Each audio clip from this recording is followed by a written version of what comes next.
अस्सलाम वालेकुम दोस्तों, कैसे हैं आप। उम्मीद करता हूँ खैरियत से होंगे। चलिए आज एक और सीने का राज आप लोगों के सामने पेश कर रहा हूँ।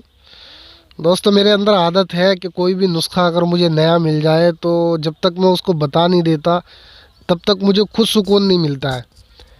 तो मैं चाहता हूँ कि जिस तरह से मुझे नुस्खे हासिल होते हैं वो एक एक करके आप हज़रात के सामने पेश करता रहूँ। इससे मुझे बहुत ज़्यादा खुशी मिलती है, दिल को सुकून भी मिलता है। वो एक कहावत है ना, जब तक इंसान के पेट में बात रहती है और जब तक वो उसको निकाल ना दे तब तक उसे चैन नहीं मिलता है। तो किसी किसी के अंदर इधर की बातें इधर करना होता है और किसी के अंदर अच्छी बातें शेयर करना होता है। तो मेरे अंदर जो आदत है वो अच्छी बातें शेयर करने की है। मैं ज़्यादातर वो बातें शेयर करता हूँ जो मुझे अच्छी लगती हैं।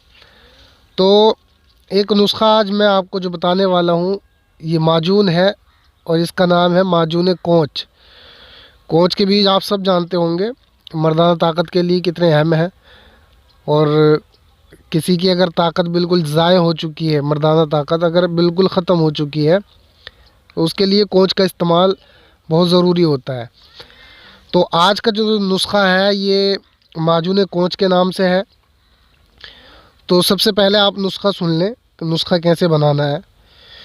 सबसे पहले आपने तुख्म कोंच उम्दा क्वालिटी के लेने हैं 200 ग्राम, और इसको 1 किलो गाय के दूध में उबालना है। और जब छिलका इसका नरम हो जाए तो तुख्म कोंच छील कर मग़ज़ निकाल कर खुश्क कर लें, और खुश्क करने के बाद में इसको कूट लें। जब ये कूट जाए तो इसके आपने छोटे छोटे लड्डू की तरह बना लेने हैं, यानी छोटे छोटे लड्डू तैयार कर लेने हैं। और लड्डू तैयार करके देसी घी में आपने इसको भूनना है। जब देसी घी में ये भुन जाए तो फिर इसका आपने सफ़ूफ़ करना है, यानी इसको फिर पीसना है। और पीसने के बाद में आप इसको महफूज कर लें। उसके बाद आप इन दवाइयों का सफ़ूफ़ करें जो मैं बता रहा हूँ। सबसे पहले लौंग, दूसरे नंबर पर जायफल, तीसरे नंबर पर जलवित्री, और चौथे नंबर पर दाना इलायची खुर्द, यानी छोटी इलायची का दाना। ये आपने लेनी है चारों चीज़ें। और पांचवी चीज़ आपने लेनी है दालचीनी। ठीक है, इनकी मिक़दार सुन लें।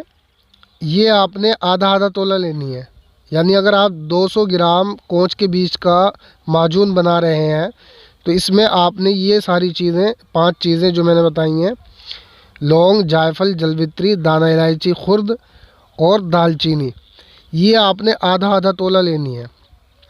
ठीक है, आधा तोला मतलब 5-5 ग्राम। और इसके बाद आपने लेना है वर्क चांदी, यानी चांदी के जो वर्क आते हैं वो आपने लेने हैं 1 तोला 10 ग्राम। और शहद खालिस लेना है आपने 400 ग्राम। ठीक है, खालिस शहद हो, छोटी मक्खी का हो वो भी चलेगा, बड़ी मक्खी का हो वो भी चलेगा। तो ये तमाम चीज़ें लेने के बाद में आपने इनका माजून तैयार कर लेना है, जैसे माजून तैयार किया जाता है, यानी शहद के साथ में आपने इन सारी चीज़ों को मिक्स कर देना है अच्छी तरह से।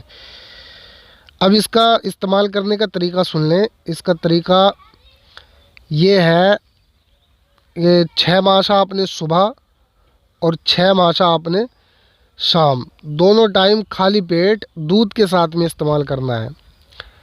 यानी तकरीबन आधा आधा चम्मच, बड़ा वाला जो चम्मच होता है उसका आधा आपने सुबह इस्तेमाल करना है खाली पेट, और शाम को इस्तेमाल करना है। अब इसके थोड़े से फ़वाइद सुन लें। ये आला दर्जे का मुक़व्वी माजून है। अगर किसी को सुस्ती रहती है, नामर्दी अगर उसको हो गई है तो ये उसको जड़ से उखाड़ देता है। रग रग में नई जान दौड़ती महसूस होती है। स्पर्म में ये हद दर्जे इजाफ़ा करता है।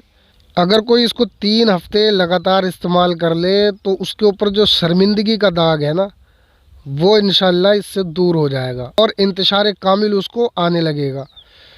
तो इस माजून के इस्तेमाल के दौरान आपने इस चीज़ का ध्यान रखना है कि खट्टी तली भुनी चीज़ें आपने बिल्कुल नहीं खानी है, और हम बिस्तरी से आप बिल्कुल दूर रहें। अगर आपको ज़्यादा मर्ज़ है, यानी ज़्यादा पुराना मर्ज़ है, तो मर्ज़ के हिसाब से आप इसको 3 हफ्ते से 1 माह तक इस्तेमाल कर सकते हैं।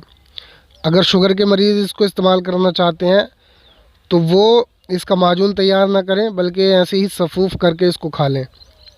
अगर खाली शहद है तो शुगर वाले खा सकते हैं। देखिए, शहद जो होता है वो शुगर वालों को नुकसान नहीं देता है, जबकि असल हो।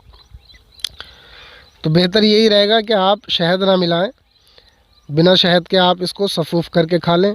तो इंशाल्लाह ये शुगर वालों के लिए भी बहुत ज़्यादा फ़ायदेमंद है। तो दोस्तों, आप इसको बनाएं और इसके ज़्यादा से ज़्यादा फ़ायदे उठाएं। हमें दुआओं में याद रखें। मिलते हैं नेक्स्ट वीडियो में, तब तक के लिए खुदा हाफिज़।